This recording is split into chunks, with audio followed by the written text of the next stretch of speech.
Uno de los temas realmente que, que realmente marca lo que significa el revisionismo es la política hacia Rusia y hacia China.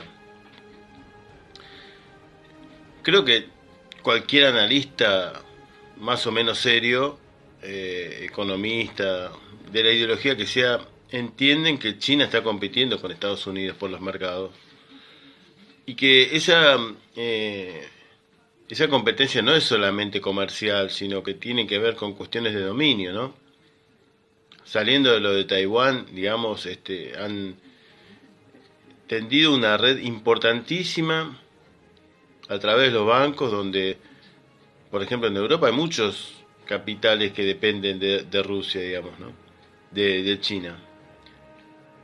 También ha desarrollado una importantísima flota marítima, donde ha hecho un acuerdo, sobre todo en el Océano Índico, para comerciar libremente. Restaurar la ruta de la seda. Tiene también, ha dominado la tecnología 5G, viaja al espacio, eh, exporta capitales, compite el yuan con el dólar, eh, digamos, tiene aparte de su histórica ventaja comparativa, ¿no? Porque al tener la mayor cantidad de habitantes, tiene el mayor mercado y tiene decenas de miles de empresas norteamericanas que incluso producen en China. Eh, Solamente en Argentina tenemos 13.000 supermercados chinos que no producen, digamos, que simplemente comercian, o sea, exportan capitales. O sea, no, yo digo, de las tesis de Lenin, ¿no?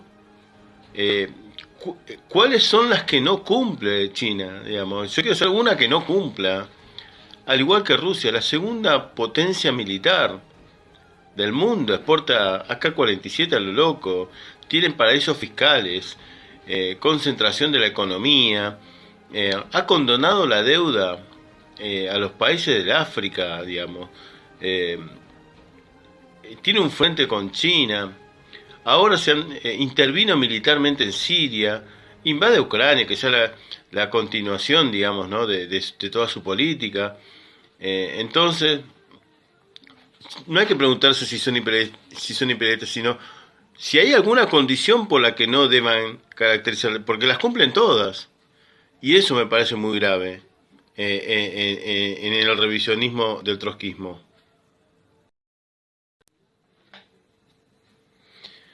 Bueno, realmente ni hablar de Rusia, digamos que todavía tiene influencia sobre 15 países de la ex Unión Soviética, de los cuales tiene gobiernos títeres en todos lados, en Bielorrusia, en Kazajstán, son aliados, son prácticamente casi un solo país, aunque en Bielorrusia hubo intento de levantamiento, Rusia mandó el ejército y hubo una contrarrevolución.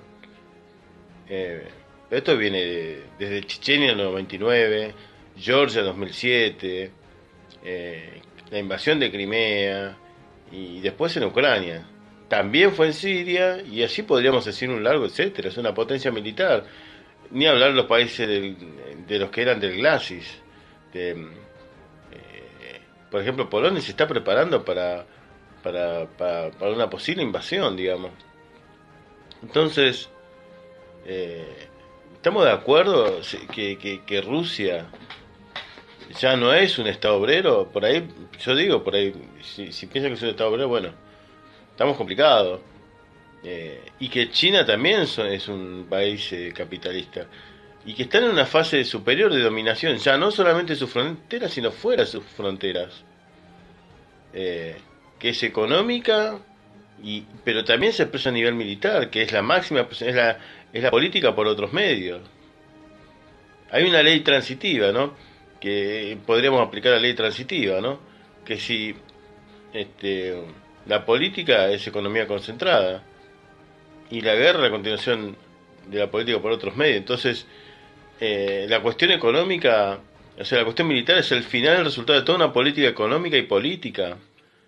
Entonces, en la época en vida de Moreno, se apoyó a los levantamientos de Alemania en el 53, de Hungría en el 56, de Checoslovaquia en el 68, procesos que donde las masas enfrentaron a la burocracia.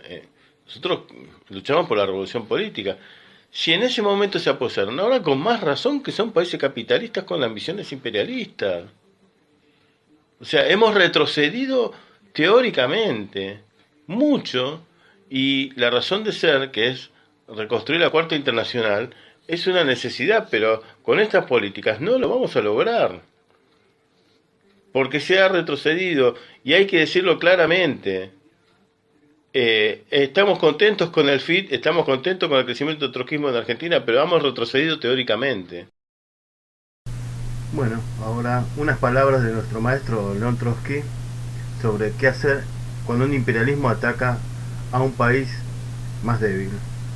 Creemos que es muy importante reflexionar.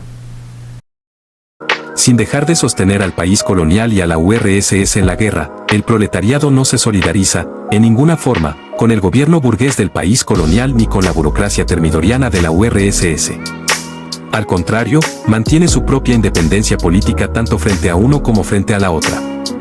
Ayudando a una guerra justa y progresiva, el proletariado revolucionario conquista las simpatías de los trabajadores de las colonias y de la URSS. Afirma así la autoridad de la Cuarta Internacional y puede ayudar, por lo tanto, mejor, a la caída del gobierno burgués en el país colonial y de la burocracia reaccionaria de la URSS. Bueno, ahora vamos a hacer un resumen de cuáles eran las hipótesis, ¿no?, que manejaba Trotsky, ¿no?, para la revolución política original, que era sobre la URSS, la que vivió Trotsky. Y las tres posibilidades eran que la revolución política la realizara un partido revolucionario que excluye la burocracia estalinista, la segunda hipótesis la contrarrevolución burguesa y la tercera hipótesis la restauración la hará la misma burocracia. Pero también Trotsky advirtió que esta tercera hipótesis lleva a la segunda, o sea, una contrarrevolución burguesa, que es lo que está ocurriendo o lo que ocurrió en Rusia y en China.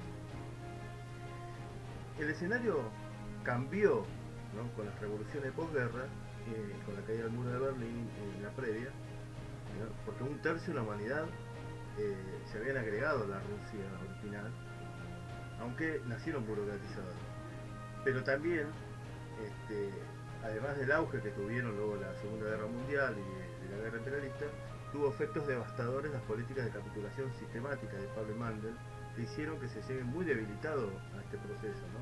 Cuando llegó la hora realmente de enfrentar la restauración capitalista y la contraofensiva neoimperialista o imperialista y el pacto con la burocracia restauracionista, no había internacional para hacerle frente. Entonces, bueno, así nació la Liga Internacional de los Trabajadores, ¿no?, que fue muy cuestionado por apoyar las movilizaciones, pero es la única manera que caigan también. Si no hay crisis y si no hay disconformidad, tampoco se va a movilizar. Si las masas no se movilizan, no van a caer. Lo que va a pasar es que hace una restauración.